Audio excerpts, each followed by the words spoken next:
आपके साथ चित्रा त्रिपाठी। मौलानाओं की मौजूदगी में हमारी मौजूदगी है दूर कर रहे हैं ज्यादातर जो हैदराबाद।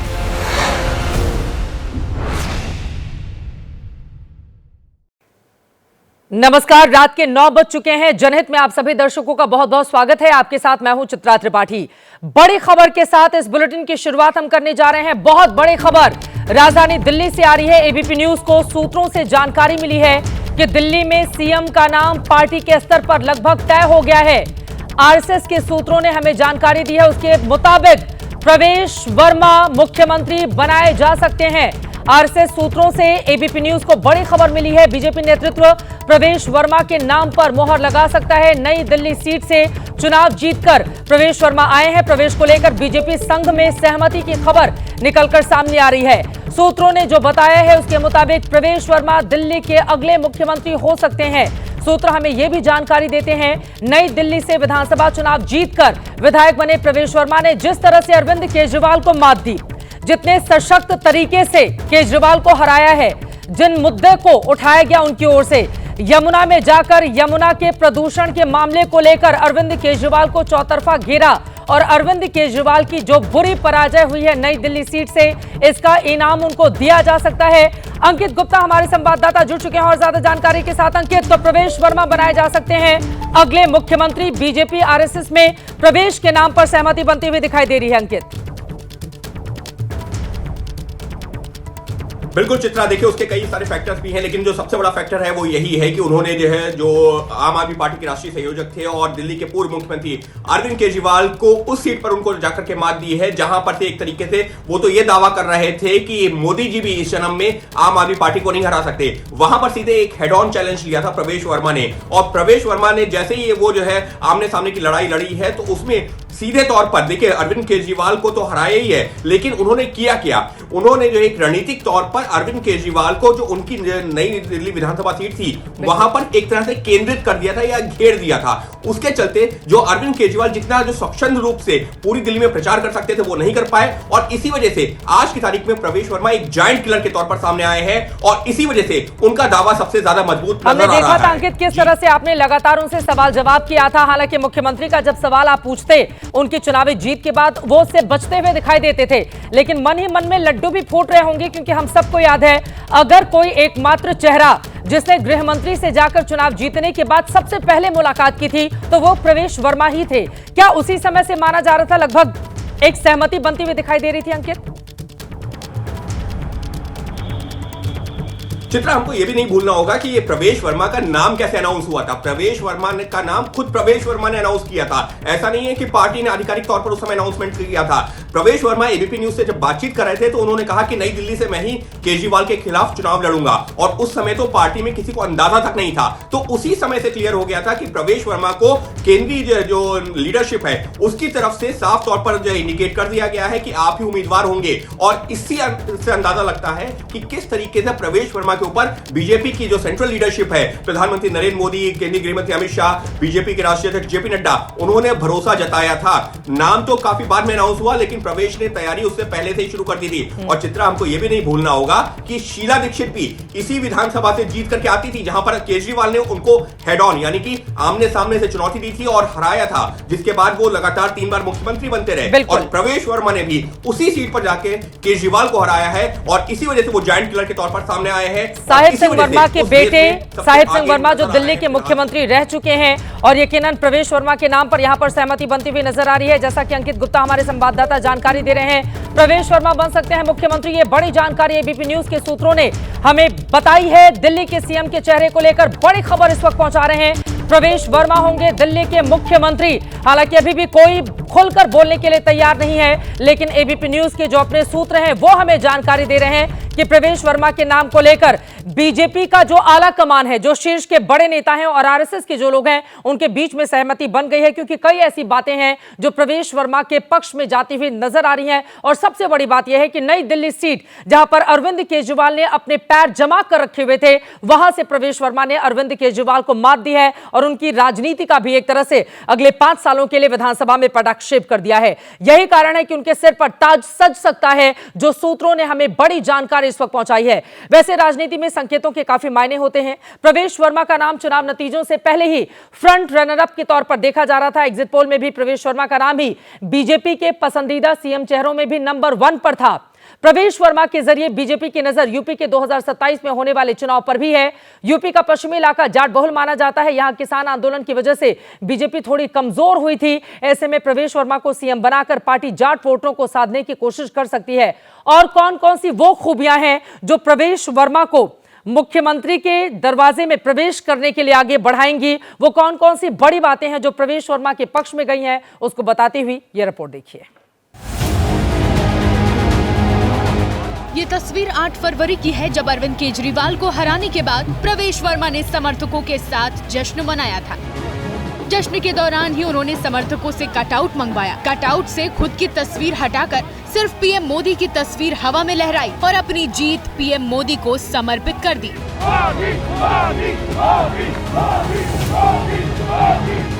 इसके कुछ देर बाद ही प्रवेश वर्मा सीधे गृह मंत्री अमित शाह से मिलने चले गए। प्रवेश वर्मा क्यों दिल्ली के सीएम बनेंगे, उसकी इनसाइड स्टोरी हम आपको बताने जा रहे हैं। एक तो जाट चेहरा है जिसका सियासी फायदा यूपी, हरियाणा से लेकर राजस्थान तक बीजेपी भविष्य में उठा सकती है। किसानों की नाराजगी को कम कर सकती है। हिंदुत्ववादी पहचान है, युवा है, यानी बीजेपी के अगले 10-15 सालों के लिए नेतृत्व के नाम पर सोचने की जरूरत नहीं है। प्रवेश के पास बतौर सांसद 10 साल का संसदीय अनुभव भी है, साथ ही वो दिल्ली के स्थानीय भी हैं। ये तमाम खूबियां प्रवेश को सीएम के लिए विशेष बना रही हैं। जो बाहरी दिल्ली प्रवेश वर्मा का सियासी गढ़ माना जाता है, वहां इस बार बीजेपी का प्रदर्शन शानदार रहा है। जाट बहुल सभी सीटें बीजेपी को मिली है। ऐसे में प्रवेश वर्मा का नाम लगभग तय माना जा रहा है। नतीजों के बाद से ही समर्थकों और कार्यकर्ताओं के बीच प्रवेश के नाम की गूंज सुनी जा रही है। दिल्ली के एक भ्रष्टाचारी मुख्यमंत्री को उन्होंने हराया है। आज जो दिल्ली की परिस्थिति है उसके हिसाब से भारतीय जनता पार्टी को उन्हें ही मुख्यमंत्री बनाना चाहिए। भ्रष्टाचारी को हराने के बाद में वो सीएम बनेंगे। प्रवेश वर्मा के नामांकन के दिन पिछले महीने त्रिशूल के साथ तस्वीरें वायरल हुई थी। इस तस्वीर ने प्रवेश वर्मा को दिल्ली में हिंदुत्व का पोस्टर बॉय बनाया। प्रवेश वर्मा को बीजेपी में हिंदुत्व का नया उभरता चेहरा माना जा रहा है। प्रवेश आरएसएस की पसंद माने जा रहे हैं। आरएसएस के सूत्रों ने प्रवेश वर्मा के नाम की पुष्टि की है। औपचारिक ऐलान के लिए इंतजार सिर्फ प्रधानमंत्री के विदेश से वापस आने का है। तो प्रवेश वर्मा को लेकर बीजेपी और आरएसएस के बीच सहमति की खबर निकलकर सामने आ रही है। एबीपी न्यूज के सूत्रों ने यह बड़ी जानकारी दी है। प्रवेश वर्मा जाट समुदाय के बड़े नेता हैं। दिल्ली के पूर्व सीएम साहिब सिंह वर्मा के वो बेटे हैं। 2 बार लोकसभा के सांसद भी रह चुके हैं। एक बार पहले विधायक भी रह चुके हैं। प्रवेश वर्मा के ससुर पूर्व केंद्रीय मंत्री विक्रम वर्मा हैं। प्रवेश वर्मा पिछले साल लोकसभा चुनाव लड़ना चाहते थे, लेकिन पार्टी ने उन्हें टिकट नहीं दिया और विधानसभा के लिए उनको तैयारी करने के लिए कहा गया था। नई दिल्ली से अरविंद केजरीवाल के खिलाफ उनको चुनाव लड़वाया गया और फिर जीतने के बाद सीएम बनाने की तैयारी तय मानी जा रही है, क्योंकि आरएसएस और बीजेपी में इसको लेकर मंथन हुआ है। माना जा रहा है प्रधानमंत्री नरेंद्र मोदी के देश लौटने के साथ ही विधायक दल के नेताओं की ओर से उनके नाम पर मुहर लगा दी जाएगी। प्रवेश वर्मा रेस में सबसे आगे और उनके नाम पर तकरीबन सहमति बन चुकी है। हालांकि राजनीति में जब तक चीजें पूरी ना हो जाए तब तक बदलाव की गुंजाइश बनी रहती है। प्रवेश वर्मा सबसे आगे हैं। कई खूबियां हैं जो उन्हें नंबर 1 का दावेदार बना रही हैं। बावजूद इसके कुछ दूसरे नामों की भी चर्चा चल रही है। कोई भी राजनीतिक दल सिर्फ प्लान ए पर काम नहीं करता। समय, काल, परिस्थिति के हिसाब से भी प्लान बी तैयार रखना होता है। ऐसे में बीजेपी का प्लान ए प्रवेश वर्मा है, लेकिन प्लान बी में भी कुछ और नाम शामिल किए जा रहे हैं। लेकिन हमें जो जानकारी मिली है, प्रवेश वर्मा के नाम पर लगभग सहमति बन चुकी है। प्रवेश वर्मा, मोहन सिंह बिष्ट, मनजिंदर सिंह सिरसा, विजेंद्र गुप्ता या फिर कोई और। कुल मिलाकर देखें तो चुनाव नतीजों के बाद दिल्ली के पॉलिटिकल कॉरिडोर में दर्जन भर नेताओं के नाम सीएम की रेस में चल रहे हैं। बनना किसी एक को है और फैसला प्रधानमंत्री नरेंद्र मोदी के विदेश दौरे के बाद होने की संभावना है। सूत्रों की माने तो बीजेपी विधायक दल की बैठक पीएम के लौटने के बाद होगी। पीएम का 14 फरवरी तक अमेरिका दौरा है। मतलब ये कि वीकेंड में विधायक दल की बैठक हो सकती है, लेकिन तब तक तुक्केबाजी जारी है। पार्टी के अनुशासित सिपाही है और नेतृत्व जो हमें मालूम है, नेतृत्व हमारा परिपक्व है, समर्पित है और जो निर्णय नेतृत्व करता है वो सही दिशा में जाएगा। अलग अलग सूत्रों से अलग अलग नाम चर्चा में है। सूत्रों के हवाले से जो जानकारी है उसके मुताबिक एमपी राजस्थान की तर्ज पर चौंकाने वाला नाम भी हो सकता है, लेकिन मामला दिल्ली का है और काट केजरीवाल की खड़ी करनी है। लिहाजा बीजेपी कमजोर चेहरे पर दाव नहीं लगाना चाहेगी। 48 विधायक हमारे जीते हैं, सारे विधायक कैपेबल हैं। पार्टी का राष्ट्रीय नेतृत्व जो तय कर देगा वो दिल्ली का मुख्यमंत्री हो जाएगा। दिल्ली में बीजेपी 26 साल के बाद सरकार बनाने वाली है और ये पहला मौका है जब दिल्ली एनसीआर में सिर्फ और सिर्फ बीजेपी की सरकार होगी। यूपी में योगी आदित्यनाथ सीएम है, हरियाणा में नायब सिंह सैनी सीएम है, राजस्थान में भजन लाल सीएम है। ऐसे में जब दिल्ली बीजेपी के लिए सीएम चुनेगी तो न सिर्फ आस पड़ोस के जातीय समीकरण का ख्याल रखेगी बल्कि भविष्य के नफे नुकसान को भी तौलकर फैसला लेगी। अब इस फैसले में किसकी लॉटरी लगती है ये देखने वाली बात होगी। लेकिन एक बार फिर से आपको बताते चले, प्रवेश वर्मा मुख्यमंत्री बन सकते हैं। आरएसएस और बीजेपी के जो आपस में बातचीत है, चर्चा है, उसके सूत्रों ने एबीपी न्यूज को यह बड़ी जानकारी दी है। अब सवाल यह है कि प्रवेश वर्मा फ्रंट रनर क्यों हैं? क्यों प्रवेश वर्मा का नाम सबसे आगे है और जिसके नाम पर मोहर की खबर भी निकलकर सामने आ रही है। सूत्रों ने एबीपी न्यूज को जो जानकारी दी है, बीजेपी दिल्ली के सीएम के लिए बायोडेटा की तलाश कर रही थी जिसमें सबसे मजबूत प्रवेश वर्मा ही दिखे। हमने काफी रिसर्च के बाद यह रिपोर्ट तैयार की है और आपके लिए यह जानने की कोशिश की है कि बीजेपी में प्रवेश सबसे आगे कैसे पहुंच गए। दिल्ली ने दिल खोलकर हमें प्यार दिया। बहाने नहीं बदलाव चाहिए, दिल्ली में भाजपा सरकार चाहिए, दिल्ली में भाजपा सरकार चाहिए। दिल्ली चुनाव में जीत से बीजेपी गदगद है, होना भी चाहिए क्योंकि 26 साल बाद सरकार बनने जा रही है। अब सवाल ये है कि बीजेपी जिसे भी सीएम बनाएगी उसमें कौन सी खूबी देखना चाहेगी। बीजेपी उसे ही सीएम चुनेगी जो 3 पैमाने पर खुद को खरा उतारेगा। पहला पैमाना चुनाव, दूसरा पैमाना विकास और तीसरा पैमाना पसंद। इसी साल के अंत में बिहार में भी विधानसभा चुनाव होने हैं और दिल्ली में बिहारी मतदाताओं की संख्या काफी ज्यादा है। ये वो मतदाता हैं जो बिहार चुनाव में माहौल बनाने का काम करते हैं। बिहार के बाद साल 2027 में उत्तर प्रदेश और पंजाब में भी विधानसभा चुनाव होने हैं। ऐसे में जब बीजेपी का शीर्ष नेतृत्व दिल्ली में सीएम चेहरे को लेकर मंथन करेगा तो उसके जहन में इन 3 राज्यों के चुनावों का समीकरण भी जरूर रहेगा। दूसरा पैमाना विकास का इसलिए क्योंकि बीजेपी जिन 2 बड़े मुद्दों का तत्काल समाधान चाहेगी उनमें पहला यमुना की सफाई का होगा, दूसरा दिल्ली को प्रदूषण मुक्त बनाने का। इन दोनों के समाधान का विजन जिस नेता के पास होगा वो खुद ब खुद सीएम की रेस का फ्रंट रनर बनेगा। दिल्ली से केजरीवाल की विदाई में ये 2 प्रमुख कारण हैं। बीजेपी का नेतृत्व चाहेगा कि जल्द से जल्द दिल्ली को इन दोनों का रास्ता मिले ताकि दिल्ली वालों की उम्मीदों को पंख लगाया जाए। भविष्य में जहां भी चुनाव होना है वहां इसको केस स्टडी बनाकर पेश करें और विपक्ष को बैकफुट पर ले जाएं। मतलब ये कि बीजेपी को दिल्ली का मेकओवर करने वाला मुख्यमंत्री चाहिए होगा। ये पुरुष भी हो सकता है, महिला भी हो सकती है, दलित भी हो सकता है, ओबीसी या पूर्वांचली भी। और तीसरा पैमाना सबसे जरूरी, इसलिए बीजेपी उसे ही सीएम बनाएगी जो केंद्रीय नेतृत्व का पसंदीदा होगा, जिसे आरएसएस भी पसंद करेगा। गौर करने वाली बात यह है कि दिल्ली के चुनाव में जीत के लिए आरएसएस ने पूरा जोर लगाया था।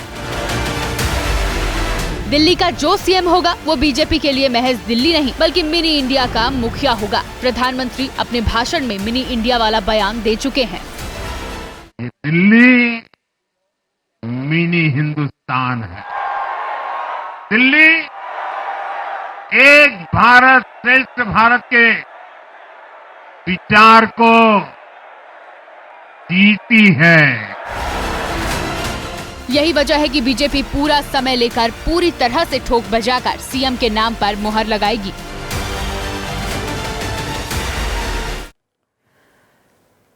प्रवेश वर्मा सबसे आगे चल रहे हैं, उनके नाम पर तकरीबन सहमति बन गई है। जो बड़ी जानकारी एबीपी न्यूज के सूत्रों ने हमें दी है, दिल्ली में आम आदमी पार्टी की हार की बड़ी वजह यह रही कि वो यमुना की सफाई नहीं कर पाई।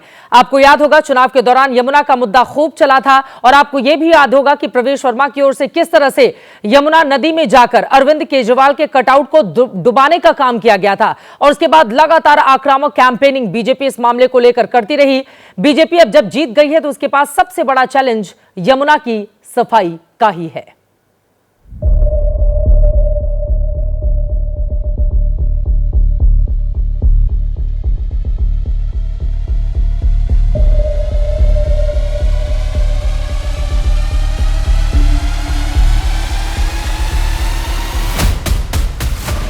पिछले साल छठ का मौका था, दिल्ली में छठ की तैयारी हो रही थी और यमुना मैया का हाल कुछ ऐसा था।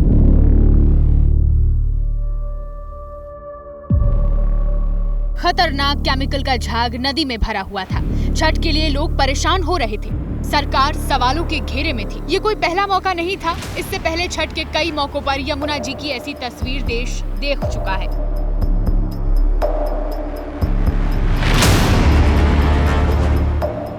अब जब विधानसभा चुनाव के नतीजे आ गए हैं तो यमुना फिर से चर्चा में है। खबर ये आई है कि रविवार को जब सीएम आतिशी इस्तीफा देने उपराज्यपाल के पास पहुंची तो उन्होंने कह दिया कि आपको यमुना मैया का श्राप लगा है। असल में अरविंद केजरीवाल जब दिल्ली की सत्ता में आए थे तब उन्होंने यमुना को साफ करने का वादा किया था, लेकिन चुनाव दर चुनाव बीतते गए और यमुना की सफाई नहीं हो पाई। चुनाव से पहले उन्होंने माफी तक मांगी। हमने कहा था यमुना साफ करेंगे। आज मैं सबके सामने कबूल कर रहा हूं कि ये 3 काम हम नहीं कर पाए पिछले 5 साल में। हमारी फरवरी 2020 में सरकार बनी, मार्च में कोरोना हो गया, उसके बाद इन्होंने फर्जी जेल का खेल खेला हमारे साथ। लेकिन दिल्ली वालों ने माफ नहीं किया, न ही यमुना जी ने माफी दी। केजरीवाल खुद हारे, पार्टी सत्ता से बाहर हो गई। अगर एलजी साहब ने ये कहा है तो बिल्कुल ठीक कहा है।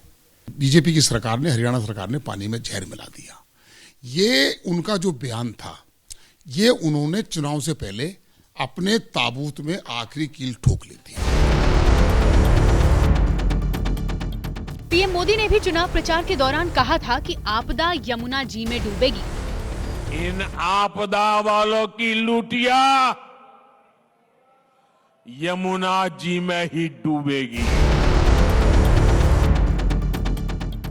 यमुना के पानी को लेकर चुनाव के दौरान भी खूब राजनीति हुई। अरविंद केजरीवाल ने हरियाणा सरकार पर जहर मिलाने का आरोप लगाया, लेकिन केजरीवाल आरोप के सबूत नहीं दे पाए। बीजेपी ने झूठ बोलने का आरोप लगा दिया। वहीं दिल्ली विधानसभा चुनाव के नतीजों का असर पंजाब में भी दिखने लगा है। दिल्ली में 0 सीटों पर सिमटने के बावजूद पंजाब को लेकर कांग्रेस का जोश हाई है। वहीं दिल्ली गंवाने के बाद आम आदमी पार्टी पंजाब बचाने की मुहिम में जुट गई है।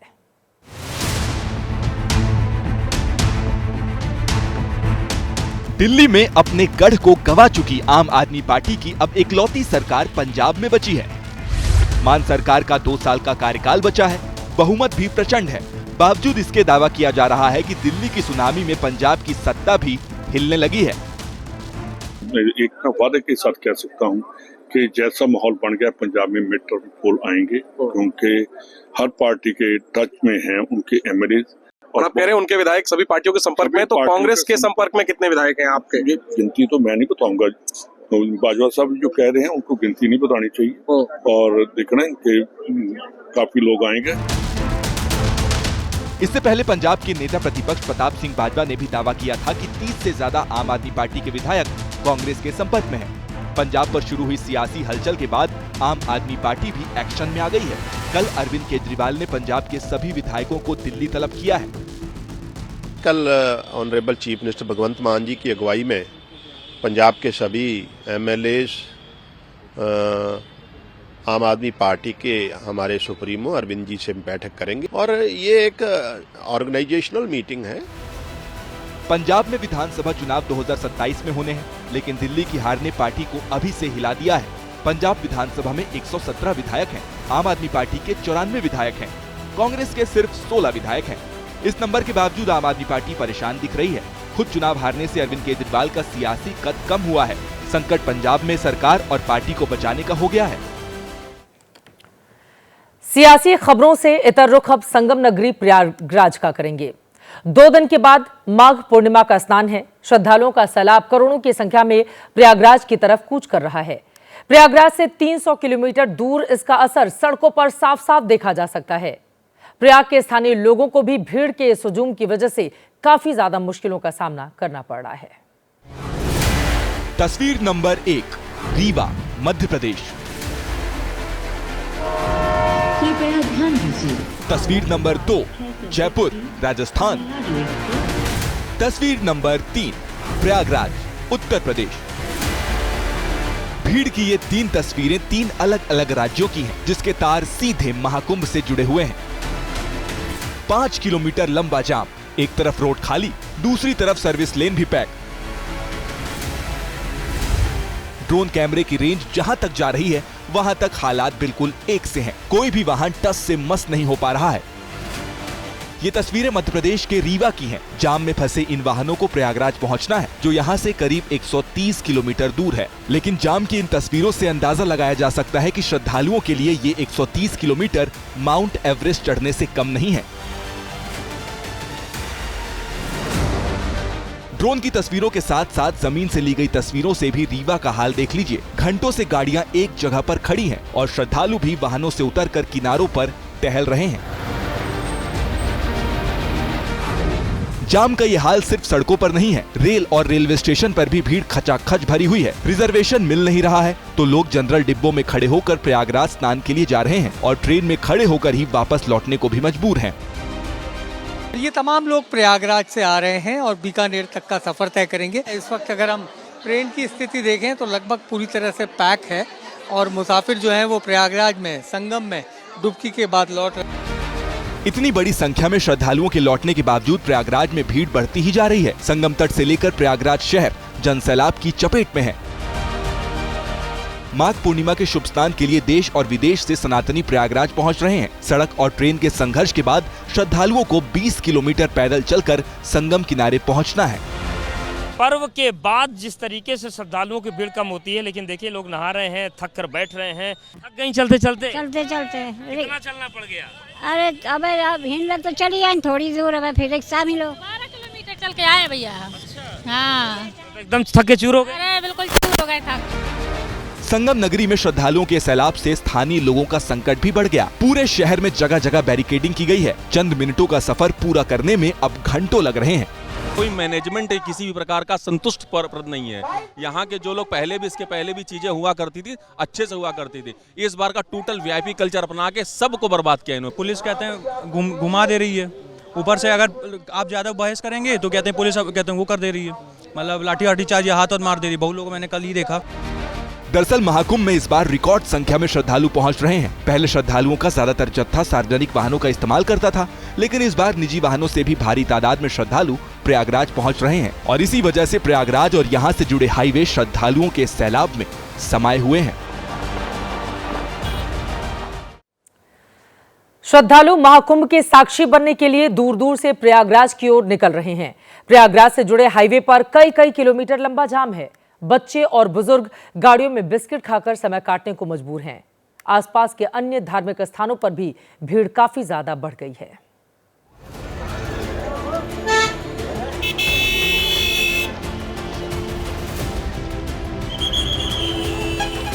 ये तस्वीरें संगम नगरी से करीब 268 किलोमीटर पहले कटनी की हैं, जहां NH7 पर आधी रात को भारी जाम लगा हुआ है। कई किलोमीटर तक गाड़ियां रेंगती नजर आ रही हैं। कुछ दूरी तय करने के लिए सड़कों पर घंटों गुजारना पड़ रहा है। घंटों जाम में फंसे यात्री भूख और प्यास से भी जूझ रहे हैं। हालांकि कटनी में प्रशासन श्रद्धालुओं को पानी, जूस और बिस्किट बांटता हुआ नजर आया। पूरी रात जाम के हालात कुछ इस कदर ही बदतर रहे, जिसका असर सुबह भी नजर आया। धीरे धीरे ट्रैफिक पुलिस की मदद से हालात सामान्य हुए। मध्य प्रदेश के कटनी ही नहीं, 364 किलोमीटर दूर जबलपुर में भी सड़कों पर हालात कुछ इस तरह भयावह हैं। प्रयागराज जाने के लिए कार, बस और ट्रैवलर की लंबी कतार लगी हुई है। बताया जा रहा है कि 48 घंटे से जाम में फंसे हैं। ढाबों में भारी भीड़ लगी है। कई ढाबों में तो खाना भी खत्म हो चुका है। सभी अपनी मध्य प्रदेश की धरती पर कुंभ स्नान के जाने वाले यात्रियों का स्वागत करता हूँ, अभिनंदन करता हूँ। सबसे निवेदन कर रहा हूँ कि अभी आप कृपा करके 1-2 दिन इस मार्ग से आगे न बढ़े। हमारे लिए व्यवस्थाओं के अंदर थोड़ी मदद की बात भी रहेगी। हालांकि इन मुश्किल हालातों में भी श्रद्धालुओं का जोश हाई है। जाम में फंसी महिला श्रद्धालु सड़क पर ही कीर्तन और गरबा करती नजर आईं। ये तस्वीरें उत्तर प्रदेश के मिर्जापुर की हैं, जो कुंभ नगरी प्रयागराज से महज 80 किलोमीटर दूर है। देश भर से जो श्रद्धालु कुंभ में डुबकी लगाने जा रहे हैं या स्नान कर लौट रहे हैं, उनमें से कई मिर्जापुर स्थित मां विंध्यवासिनी के दर्शन भी कर रहे हैं। मिर्जापुर में रोजाना श्रद्धालुओं की 5 लाख गाड़ियां पहुंच रही हैं। डीएम, एसपी सब खुद सड़कों पर उतरकर ट्रैफिक का जायजा ले रहे हैं। सड़क तो खुली है, जितनी चाहे उतनी गाड़ियां ले आएं, लेकिन ट्रेन में तो जगह लिमिटेड ही होती है। इसीलिए वहां भीड़ का दबाव और ज्यादा खतरनाक हो रहा है। बिहार, बंगाल से लेकर जहां से भी प्रयागराज की ओर ट्रेनें आ रही हैं, हर ट्रेन में भारी भीड़ नजर आ रही है।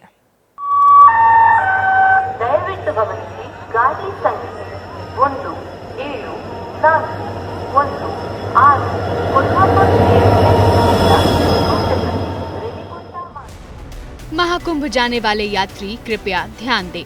प्रयागराज की तरफ जाने वाली हर ट्रेन में अभी बहुत भीड़ है। हो सके तो महाकुंभ में स्नान का अपना प्लान कुछ दिनों के लिए स्थगित कर दें।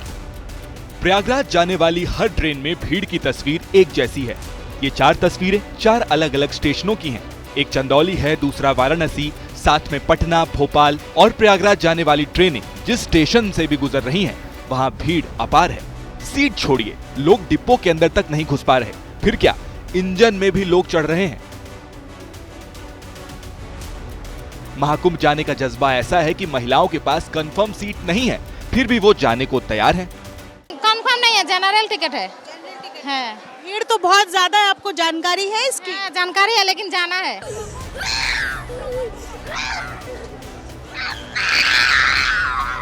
पटना में ही एक बच्चा ट्रेन में चढ़ते वक्त भीड़ में फंसा और अपनी मां से बिछड़ गया था।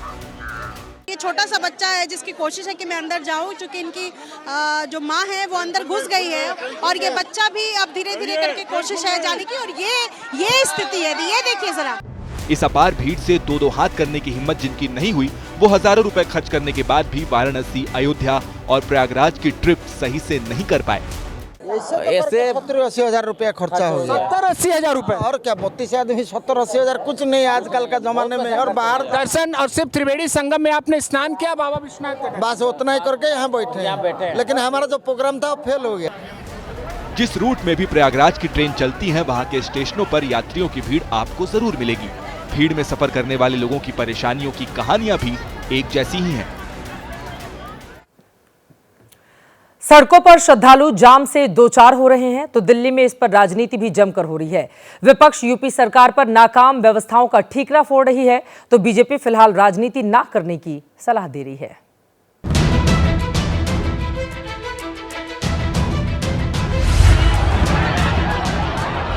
एक मिनट 7 सेकंड का ये वीडियो समाजवादी पार्टी के अध्यक्ष अखिलेश यादव ने सोशल मीडिया पर पोस्ट किया है। हर तरफ भीड़ का सैलाब नजर आ रहा है, पैर रखने की जगह नहीं है और जाम में फंसी गाड़ियां टस से मस नहीं हो पा रही।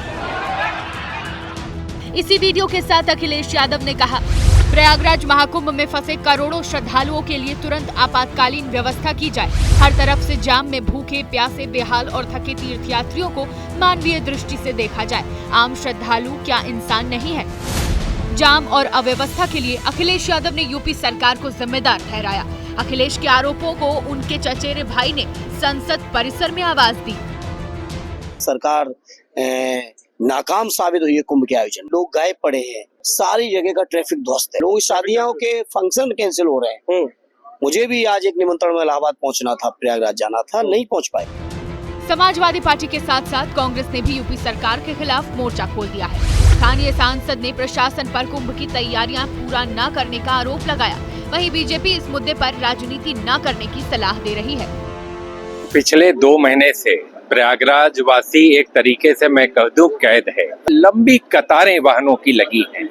ये दर्शाता है कि सरकार की तैयारी अपूर्ण थी, सरकार पूरी तरीके से तैयार नहीं थी। ये इस बात को दर्शाता है कि सरकार ने कहीं न कहीं आम श्रद्धालुओं के साथ, प्रयागराज वासियों के साथ अन्याय किया। शासन प्रशासन के द्वारा दिशा निर्देश है, अपनी सुरक्षित जो धार्मिक यात्रा है उसको पूरा करने के लिए उन्हें मानना चाहिए। सभी अच्छे दिन हैं जब तक कुंभ का ये मेला चल रहा है। कहीं पर जहां आपको स्थान मिले वहीं पर स्नान करिए। लेकिन प्रयागराज और आसपास के इलाकों से जो तस्वीरें सामने आ रही हैं, उस पर राजनीति स्वर फिलहाल थमते नजर नहीं आ रहे।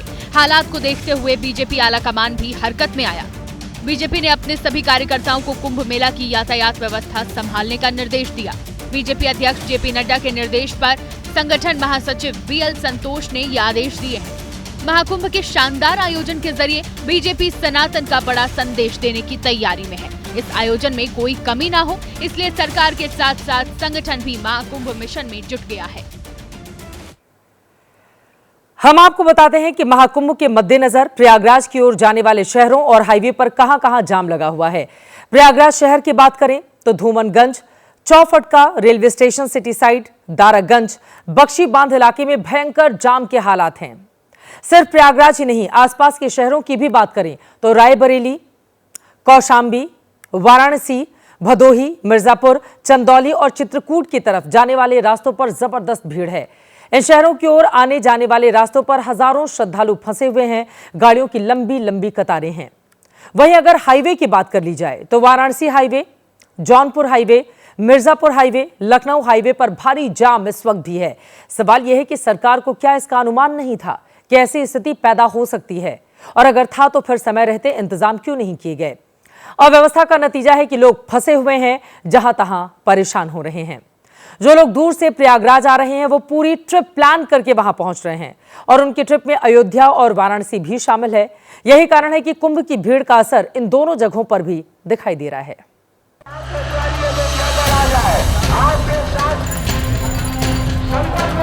किसी के हाथ में बैग है तो किसी के सर पर। कोई अपनों को बचा बचा कर भीड़ में दर्शन करने आया है तो कोई बिछड़े हुए अपनों की तलाश में अनाउंसमेंट करवा रहा है।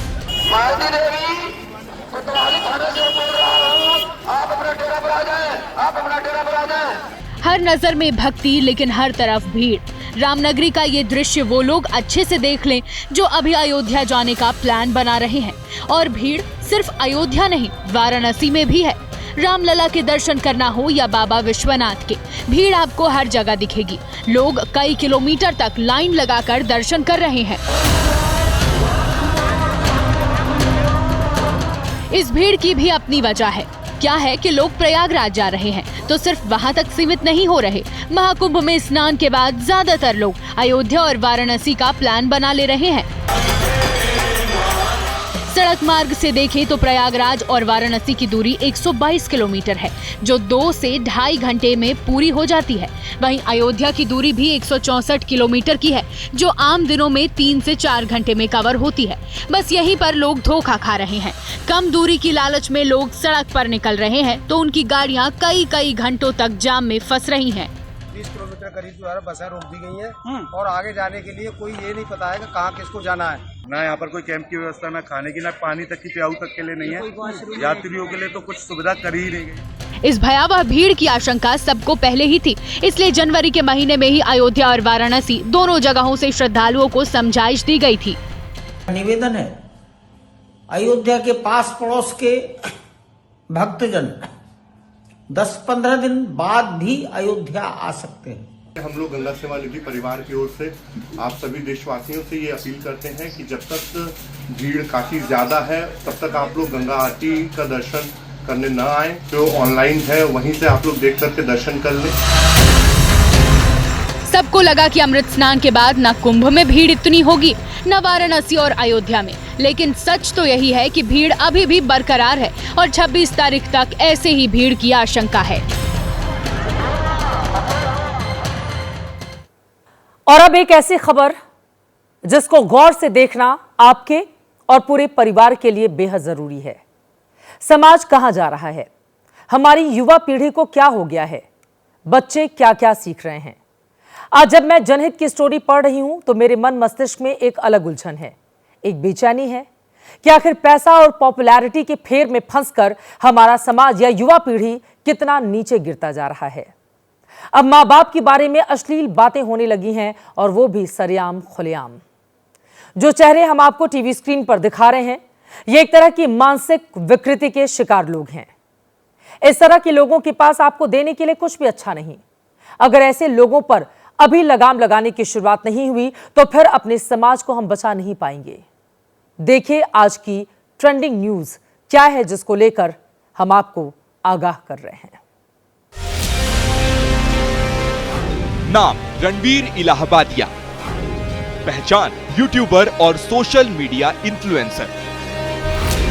लेकिन ये चेहरा आज विवादों में है, क्योंकि इस शख्स ने न सिर्फ मर्यादा की सीमा लांघी है, बल्कि फूहड़ता को भी इसके बयान ने शर्मसार कर दिया है।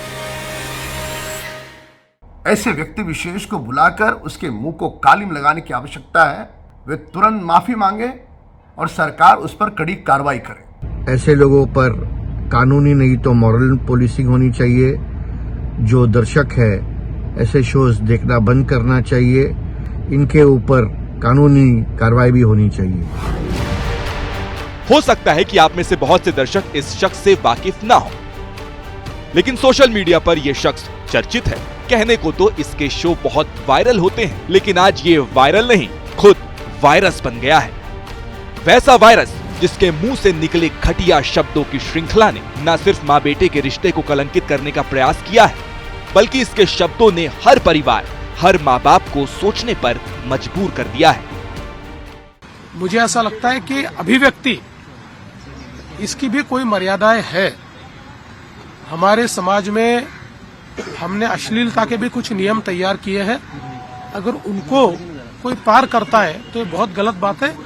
अगर ऐसी कोई बात होती है तो उसके ऊपर कार्रवाई होनी चाहिए। कहानी की शुरुआत होती है इस तस्वीर के साथ। एआई तकनीक से हमने सोशल मीडिया पर वायरल हो रहे क्लिप की ये कॉपी तैयार की है। शो के दौरान रणवीर के साथ 4 और लोग मौजूद थे। इसमें शो का होस्ट समय रैना भी शामिल है। इस विवाद के 2 किरदार हैं। पहला समय रैना, जो कि YouTube चैनल पर चलने वाले इंडियाज गॉट टैलेंट शो का होस्ट है। दूसरा रणवीर, जो इस शो का गेस्ट बना था। हुआ ये कि पिछले दिनों इस शो के दौरान रणवीर ने माता पिता के निजी पलों को लेकर टिप्पणी की।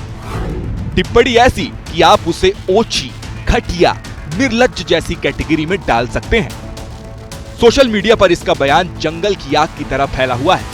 बयान किस कदर घटिया है इसका अंदाजा आप इसी बात से लगाइए कि इसके बयान को टीवी पर सुनाया नहीं जा सकता। मामला पुलिस और महिला आयोग तक पहुंचा है। मुंबई के वकील ने शिकायत की है। नेशनल वुमेन कमीशन जो है, उनकी जो प्रेसिडेंट साहब है, उनके सामने भी हमने लेटर के माध्यम से रखी है। साथ ही साथ महाराष्ट्र की जो वुमेन कमीशन प्रेसिडेंट है, उनके पास में भी आज ही ये कंप्लेंट डिस्पैच की गई है। पुलिस तक मामला पहुंचा। सरकार ने घटिया बयान को गंभीरता से लिया। पुलिस मुंबई में उस सेट तक पहुंच गई जहां इस शो की शूटिंग होती है। ये आपको ये होटल के अंदर का सीन आपको दिखाता हूँ। यहाँ पर मुंबई पुलिस के आपको अधिकारी दिखाई दे रहे होंगे, जो लगातार इस बात की जांच कर रहे हैं कि आखिर ये शूट कब हुआ था। ये जो शो है, जो विवादित शो है, उसकी शूटिंग कब हुई थी, कौन कौन से लोग उसमें शामिल थे, उसके फुटेजेस कहाँ पर हैं। तो तमाम तरह की जो बेसिक इंक्वायरी है वो मुंबई पुलिस ने इनिशिएट कर दी है। लेकिन सवालों के घेरे में सरकार भी है। आखिर सोशल मीडिया पर घटिया बयान फैला कैसे? सरकार और सोशल मीडिया प्लेटफॉर्म ने घटिया कंटेंट रोकने की कोशिश क्यों नहीं की? ऐसे घटिया कंटेंट को रोकने के लिए सोशल मीडिया पॉलिसी क्यों नहीं है? ऑनलाइन कंटेंट रेगुलेट करने के नियम क्यों नहीं है? बतौर एक माता पिता इस बात को सुनकर आप हैरान रह जाएंगे, अपना सिर पीट लेंगे, क्योंकि जिस कॉमेडियन समय रैना के शो के दौरान रणवीर ने घटिया मानसिकता वाला बयान दिया, उस समय रैना को देश के बड़े बड़े ऑनलाइन एजुकेशन प्लेटफॉर्म पर बतौर गेस्ट बुलाया जाता है। मतलब नई जनरेशन से इसका अच्छा कनेक्ट है। सोचिए, आपके बच्चे किस तरह की लोगों की बातें सुनते हैं, किस तरह के लोग उन्हें प्रभावित करते हैं। समय रैना तो फूहड़ता में इससे 100 कदम आगे है। ऐसी घटिया और ओछी मानसिकता वाले लोगों से अपने बच्चों को बचाइए। अगर आपके बच्चे स्टैंड अप कॉमेडी देखते हैं तो सावधान कीजिए, क्योंकि ऐसे लोग डार्क कॉमेडी के नाम पर आपके बच्चों को खुलेआम अश्लीलता परोस रहे हैं। रणवीर इलाहाबादिया को तो आपने जान लिया, अब उस कॉमेडियन को भी जान लें जिसके शो में रणवीर ने माता पिता पर ओछी बात कही। वो बातें न सुनाई जा सकती हैं, न उसको मैं पढ़कर आप तक पहुंचा सकती हूं। अगर आपके घर में 18 साल से कम उम्र का कोई बच्चा है जो YouTube और सोशल मीडिया काफी चलाता है, हंसी मजाक के वीडियो देखता है, तो अगले कुछ मिनटों तक मेरी बात आप गौर से सुने। आपके काम की बात बताने वाली हूं। इन चेहरों को गौर से पहचानिए, अच्छे से जानिए। अगर आपके बच्चे के फोन में ये लोग दिखाई दे रहे हैं तो समझ लीजिए कि आपके घर में खतरे की घंटी बज रही है। अगर आपका बच्चा इस कॉमेडियन के शोज को देख रहा है, मतलब वो भी गालियां और डबल मीनिंग बातों को सुनता होगा, क्योंकि इस कॉमेडियन के ज्यादातर कॉमेडी वीडियोस में गाली और डबल मीनिंग की बातें ही होती हैं। इस तरह की ओछी कॉमेडी को ये लोग डार्क कॉमेडी कहते हैं। हालांकि ये पेड एंट्री है, लेकिन चिंता की बात यह है कि ये कॉमेडियन आज के जमाने के बच्चों में काफी फेमस हैं। ऑनलाइन एजुकेशन देने वाली संस्थाएं तो इस कॉमेडियन को बच्चों के सामने परफॉर्म करने के लिए भी बुला लेती हैं। लोगों को गालियां देने वाला ये व्यक्ति बच्चों को क्या ही सिखाता होगा, गाली देना। इस कॉमेडियन का इंस्टाग्राम और यूट्यूब पर कुल 1,30,00,000 लोग फॉलो करते हैं, फॉलोअर्स हैं। उनमें से ज्यादातर नए बच्चे, युवा पीढ़ी हैं। सभ्य समाज के लोग अगर इस कॉमेडियन की वीडियो देखेंगे तो अपना सिर पकड़ लेंगे और ये सोचेंगे कि आखिर हमारे बच्चे और ये नौजवान पीढ़ी कहां जा रही है। यकीन मानिए, कई ऐसे शब्द हैं जो इतने ज्यादा ओछे जिसके बारे में न बात की जा सकती है, न समाज के सामने उसका जिक्र हो सकता है। और जनहित में इस वक्त की बड़ी खबर आप तक पहुंचाते हैं। रणवीर इलाहाबादिया मामले में बड़ा एक्शन हो गया है। NHRC यानी कि राष्ट्रीय मानवाधिकार आयोग ने YouTube को आदेश दिया है कि विवादित शो को YouTube से तत्काल हटा दिया जाए। रणवीर ने दिन में सोशल मीडिया पर पोस्ट करके माफी भी मांगी थी, लेकिन अब यह बड़ा एक्शन हुआ है और आगे अब दूसरा किस तरह का एक्शन होगा ये देखना महत्वपूर्ण रहेगा। एक और बड़ी खबर इसी मामले से जुड़ी हुई, इंडिया गॉट टैलेंट पर एक और कार्रवाई हुई है। असम में आयोजकों के खिलाफ शिकायत दर्ज की गई है। 5 कॉमेडियन के खिलाफ FIR हुई है। मुख्यमंत्री हेमंता ने खुद ही इस बारे में जानकारी दी है। हेमंता विश्व शर्मा की ओर से जानकारी दी गई है कि असम में FIR 5 कॉमेडियन के खिलाफ दर्ज की गई है। लेकिन बात सिर्फ FIR से खत्म नहीं होती है। अगर इनके खिलाफ कड़ी और बड़ी कार्रवाई नहीं की गई तो आगे आने वाले वक्त में ये लोग नजीर बनेंगे और इसी तरह से लगातार वो अश्लीलता फैलती रहेगी जो समाज के लिए बेहद घातक होगी। देखना महत्वपूर्ण रहेगा कि FIR के बाद अब इनके खिलाफ किस तरह की कार्रवाई होती है, ताकि वो उदाहरण बने और दूसरे लोग इस तरह की हिमाकत करने से बचें।